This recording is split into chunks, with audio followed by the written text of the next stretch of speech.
Bom, a gente volta agora a falar sobre o relatório final da Polícia Federal, que indiciou Jair Bolsonaro e mais 36 pessoas por uma suposta trama de golpe de Estado. Segundo o documento, o ex-ministro da Defesa, general Walter Souza Braga Neto, teria aprovado o plano para matar Lula, Geraldo Alckmin e o ministro Alexandre de Moraes, do STF.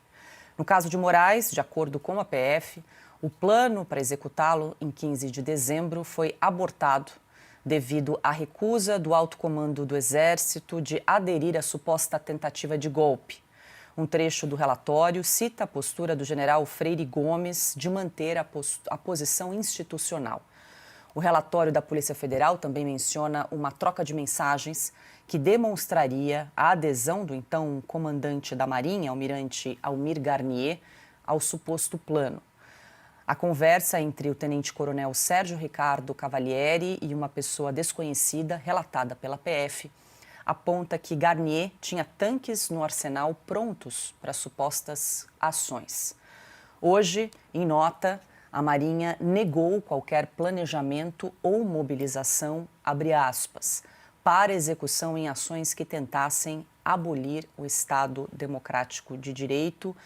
Fecho aspas. Silvio, começo com você, mais uma rodada. Ontem esse relatório, então, foi retirado do sigilo pelo ministro Alexandre de Moraes, comentamos um pouco aqui, são quase 900 páginas. E aí quero te ouvir daquilo que você tem lido desde ontem, né, Silvia? A gente debruçado aqui nas conclusões desse relatório da PF, que agora está nas mãos do PGR, Paulo Gonet, para definir e decidir aí se denuncia ou pede mais diligências em relação ao caso. Como é que você avalia que está a situação hoje de Jair Bolsonaro, Walter Braga Neto e dos principais indiciados aí nesse relatório da PF?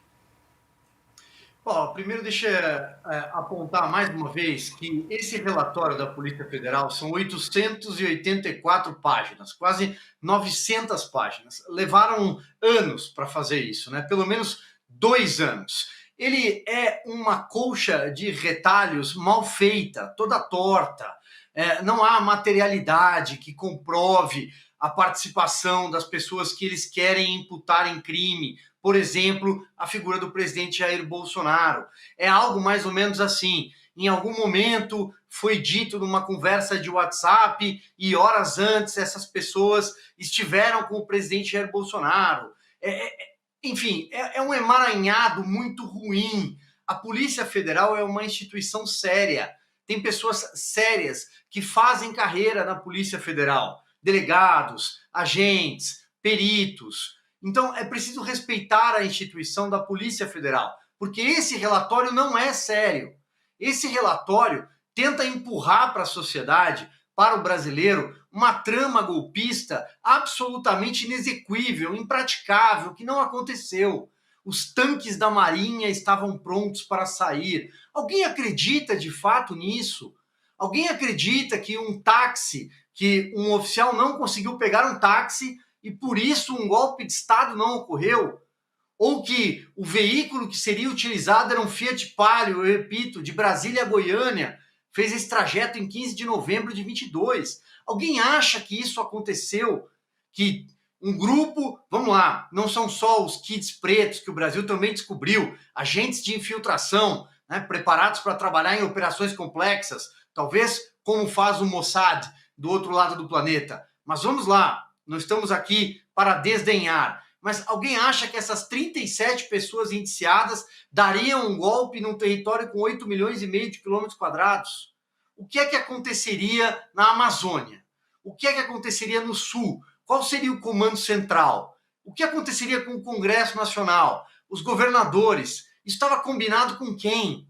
Uma minuta de golpe redigida dentro do Palácio do Planalto. Quem teve a sábia ideia de imprimir um plano de golpe ou um plano de assassinato e guardar a prova contra ele mesmo, dentro de um prédio oficial. Estou só rememorando aqui, porque o brasileiro precisa olhar, o Brasil precisa ser levado a sério. Desde ontem, quando, enfim, o sigilo foi levantado e nós soubemos o real conteúdo de tudo isso, há uma insistência para que algumas vozes se levantem na sociedade. Juristas, pessoas estadistas, pessoas que já passaram por cargos importantes no Judiciário, no Congresso Nacional, para a pacificação, para a volta da normalidade institucional no Brasil. Mas não vai ser possível com um relatório desses. Não vai ser possível com a conduta de determinados ministros do Supremo Tribunal Federal, e lá dentro tem gente capaz de conduzir um processo de paz no Brasil. Deixa que a política se resolve pelos seus caminhos. A gente já assistiu crises desde a redemocratização do Brasil, para colocar um período com começo, meio e fim, crises muito piores até do que essa. Muito piores. A gente já viu inimigos políticos que se xingavam publicamente. Antônio Carlos Magalhães e o próprio Lula. Antônio Carlos Magalhães chamava o Lula de rato etílico e o Lula chamava ele de hamster. Isso aconteceu em 2006, quando a disputa na Bahia se acirrou. O Lula tinha o Jacques Wagner como candidato, Antônio Carlos Magalhães tinha o seu candidato do PFL. Isso não vai adiante. Eles aceitam em um dado momento que falam, olha, isso aqui não pode. Já vimos Jader Barbalho, Luiz Estevão, a gente já acompanhou várias crises, Renan Calheiros. Deixa que a política se resolve. Para de colocar a Polícia Federal para perseguir como uma polícia política.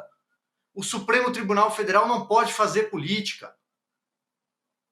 Enfim, só para relembrar, essa disputa foi vencida pelo Jacques Wagner em 2006 contra o Paulo Souto, que era do PFL.